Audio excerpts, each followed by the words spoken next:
Halol dehqon va poraxo'r boy. Bir bor ekan, bir yo'q ekan. Qadim zamonda bir halol dehqon va bir boy yashar ekan.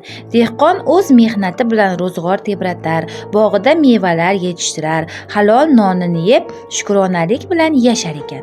Boy esa aksincha odamlarni aldar, pora olib, boylik orttirar ekan. Kunlarning birida podshoh yurtiga yangi hokim saylashga qaror qilibdi.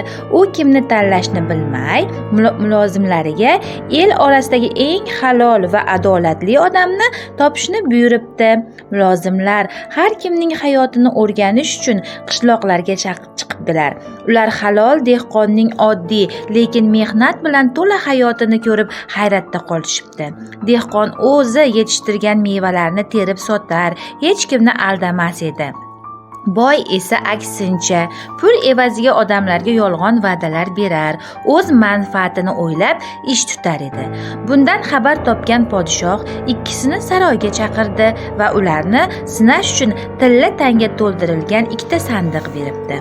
Bu tilla tangalar sinov uchun, kimki ularni halol ishlatsa va el uchun foydali qilsa, men uni hokim etib tayinlayman debdi.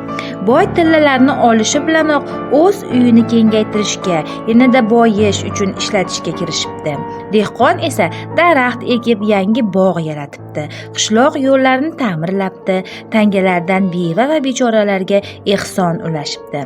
Podshoh bir necha oy o'tib yana ikkisini chaqiribdi va tilla tangalarni nimalar uchun sarf qilganliklarini so'rabdi.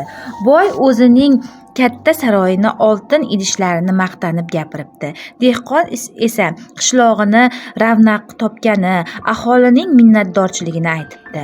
Podshoh jilmayib debdi: haqiqiy rahbar o'zini emas, xalqni o'ylaydi. Dehqon halollik bilan yurtiga xizmat qildi. Men uni hokim etib tayinlayman. Boy esa o'z hiylasi va ochko'zligi sababli hamma narsadan mahrum bo'libdi. Dehqonning odilona boshqaruvi ostida qishloq gullab yashnabdi. Odamlar halollik bilan yashab, baxtli hayot kechiribdilar. Ertakdan hissa, halol mehnat va adolat doim g'alaba qozonadi. Yolg'on va ochko'zlik esa insonni hurmatsiz qiladi.